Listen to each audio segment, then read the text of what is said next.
All right, buckle up for this one because we're diving into a story that's equal parts fascinating and incredibly tragic. Oh, yeah. It's one of those stories that just grab you. Absolutely. So imagine this school trip to the Austrian Alps, right? The excitement, the adventure. And then all of a sudden, a brutal blizzard traps a group of students and their teacher, Oh, wow. turning their journey into a desperate fight for survival. I can only imagine. This is the Heilbronn school tragedy of 1954. 1954. Okay. You've given us some really compelling sources for this deep dive. Oh, good. We've got firsthand accounts, historical records, and we're going to try to piece together exactly what happened. Okay. Explore the factors that contributed to this tragedy and try to understand its lasting impact. Sounds good. So what immediately strikes me is this juxtaposition, this carefree school trip, but set against the backdrop of post-war Germany. Right. This wasn't just a regular class outing. This was a big event, a luxury for many families at the time. Yeah, and that contrast is crucial to understanding the weight of this event. You know, it wasn't just a mountaineering accident. Right. It was a blow to a community that was still rebuilding both physically and emotionally. Absolutely. Over 150 people signed up to go on this trip. Wow. 40 of them were students from the Heilbronn Boys Middle School. So yeah, it really highlights that sense of hope and optimism that was trying to emerge after the war. Right. Makes the tragedy that much more poignant. For sure. So let's meet the key players, shall we? Okay. Hans-Georg Seiler, a popular teacher known for his ambition, Okay. was leading a group of 10 students aged 13 to 16. Right. They were described as athletic, well-equipped. They set their sights on Krippenstein, a double-peaked mountain in the Dachstein range. I've heard of that one. Now, Krippenstein isn't the highest peak in the Alps, Okay. but it's known for its challenging terrain and demanding climbs. Yeah. Even experienced hikers find it tough. Exactly. And there were two routes to choose from. One easier, one significantly harder. Yeah. And as you can probably guess, Seiler chose the more difficult route. Oh, boy. This decision becomes a crucial point in the story Okay. because local mountaineers had warned about an impending snowstorm. Oh, no. So this is where the mystery starts to unfold. Okay. I'm listening. Why did Seiler choose the harder route despite those warnings? Right. Was it overconfidence, a desire to impress the boys, or just a misjudgment of the situation? You know, unfortunately, we only have theories. Yeah, And this lack of a definitive answer just adds another layer of complexity. it does. It makes it really difficult to assign blame in this situation. For sure. And the sources mentioned that weather forecasting wasn't as precise back then. Right. I can imagine. So the Munich station predicted snowfall, Okay. but the Austrian station described conditions as changeable. So there was some ambiguity there, Yeah. which may have factored into Seiler's decision-making. I see. He might have thought they could reach the summit before the storm hit. It's possible. We also have to consider the culture of mountaineering at the time. Oh, yeah, for sure. There was a certain romanticism associated with pushing boundaries, conquering challenges, and perhaps Seiler was caught up in that mindset. That makes sense. So they set off on Maundy Thursday, full of youthful energy, probably feeling quite invincible. I bet. But as they ascended, the weather took a turn for the worse. And this wasn't just any storm. Oh, no. This was a Jahrhundert Schneesturm, a century snowstorm. Wow. The ferocity of this blizzard caught even seasoned mountaineers off guard. Really? Imagine the landscape being swallowed by this thick blanket of snow, trails vanishing, landmarks becoming indistinguishable. Yeah, you start to lose any sense of direction. It's easy to see how the group could have become disoriented in those conditions. Absolutely, and that disorientation probably led to their fatal error. Instead of seeking shelter or turning back, they continued to climb. Oh, wow. They believed they were lower down the mountain than they actually were. There's a point on the climb where even in a blizzard, you should be able to see Krippenstein Right. and the Gedam, a mountain hut that could have offered shelter. But the storm was so intense, visibility was reduced to almost zero. So they were essentially lost, Yeah. battling freezing temperatures, exhaustion, and a blinding snowstorm.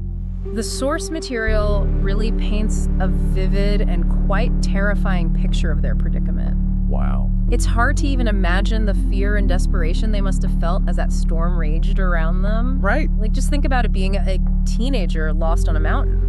The snow's coming down so hard you can barely see your hand in front of your face. Yeah, back at the sports school, this afternoon turned into evening, Right. and the group still hadn't returned. Oh, boy.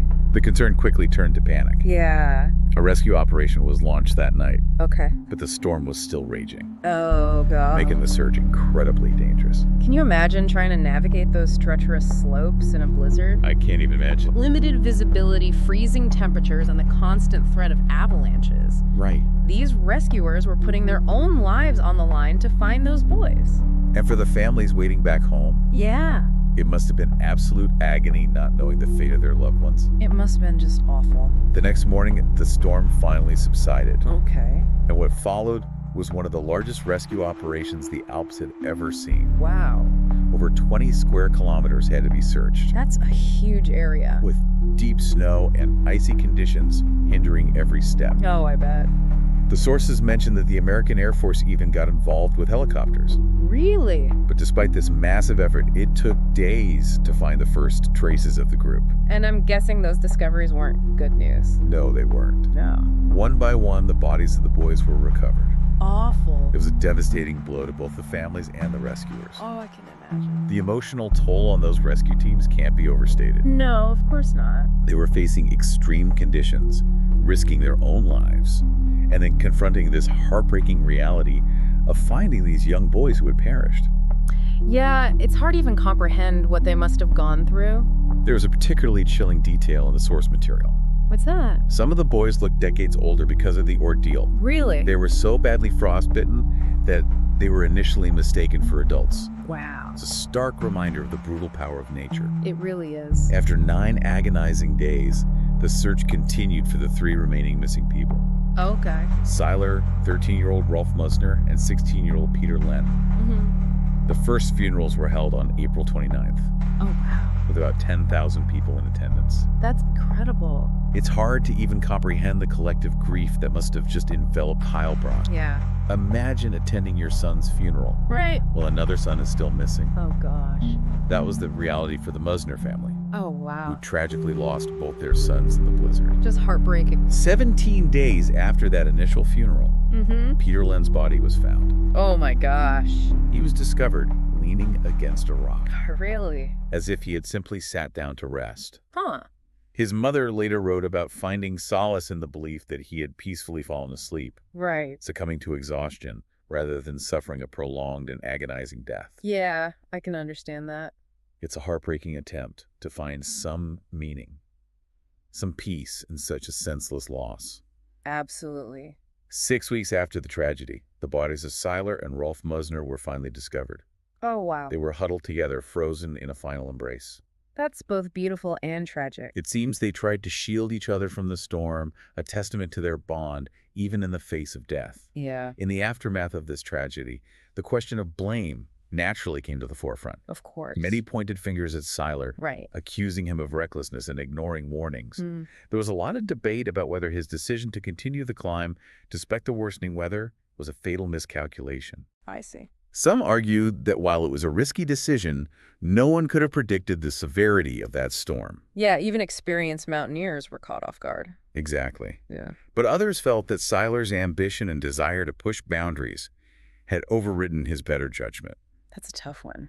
It is. It is. One of the sources we have is a documentary made in 2014 Okay. by director Leo Baumgartner, Mm-hmm.